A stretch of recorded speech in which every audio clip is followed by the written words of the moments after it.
Bonjour à toutes et à tous, aujourd'hui je vais vous expliquer la différence entre man et wir. Man en fait c'est un pronom personnel, singulier et qui correspond en fait à la troisième personne du singulier, au même titre que er, sie et es.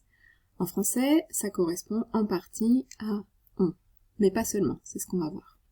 Donc par exemple, man hat mir meine Tasche gestohlen, on m'a volé mon sac, je ne sais pas qui c'est, donc j'utilise le pronom on indéfini. Man bemerkt das, par exemple quand on lit un texte, on peut remarquer que on parle certes de soi, mais on parle d'une façon assez vague, assez générale, surtout de ce qu'on va remarquer. Et on a wir, qui est la première personne du pluriel. Wir haben im Unterricht einen Text über dieses Thema gelesen.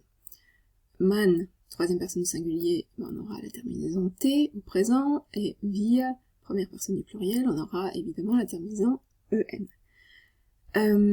Mais on ne les utilise pas de la même façon qu'en français. Donc, parfois dans les copies, on voit man bemerken, j'ose même pas le dire, parce que vraiment ça fait mal à l'oreille. Pourquoi cette erreur? Parce que en français, le on, il a aussi l'emploi, le sens de nous. On l'emploie au sens de nous. On est parti trop tard hier. Donc nous sommes partis trop tard hier. Et ben, en allemand, jamais on utilisera man au sens de nous. Personne ne dira man ist zu spät losgefahren gestern. Ça c'est impossible parce que il existe wir pour nous et man pour on indéfini. Donc man bemerken est faux, c'est man bemerkt. On remarque que, mais pas au sens de nous remarquons, nous collectif, mais au sens de indéfini. On ne veut pas préciser qui remarque. Autre exemple, avec une erreur, nachdem man den Roman gelesen hat, verstehen wir die Szene besser. Donc après qu'on ait lu le roman, pourquoi pas, mais là c'est impossible d'avoir dans une première proposition man et dans une deuxième proposition wir. Ça c'est parfaitement faux. C'est soit les deux wir, soit les deux man. Nachdem man den Roman gelesen hat, versteht man die Szene besser. Oder nachdem wir den Roman gelesen haben, verstehen wir die Szene besser. Donc, par exemple, versteht man.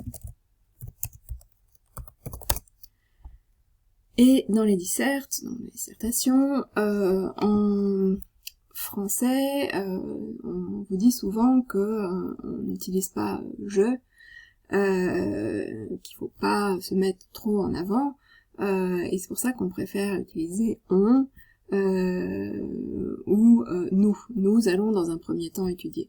Ça en allemand, c'est pas nécessaire justement de recourir à cette précaution, à cet usage en fait du nous.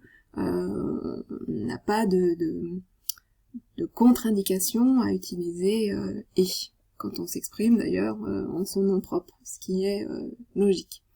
Et dernière remarque sur la différence entre man et wir, on utilise beaucoup moins man en allemand qu'on utilise en français, parce que forcément en français il a le sens indéfini qui existe aussi en allemand, plus le sens collectif de nous. Et ce sens collectif, comme je le disais, en allemand il n'existe pas. Donc il ne reste guère que le man un peu indéfini. Mais même pour les cas où on utilise man en français, pour ne pas préciser vraiment qui fait l'action ou pour insister sur le processus de l'action, et bien en allemand on utilisera le passif. Par exemple,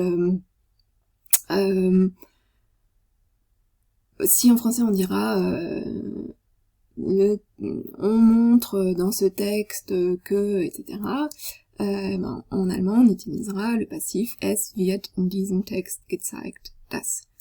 Donc voilà, il y a vraiment beaucoup moins de situations qui se prêtent à l'emploi du pronom man en allemand, et en tout cas il ne faut absolument pas l'utiliser dans un sens collectif, et réfléchir si là il ne vaudrait pas mieux utiliser le passif. Voilà, j'espère que c'est plus clair à présent. Tchuss!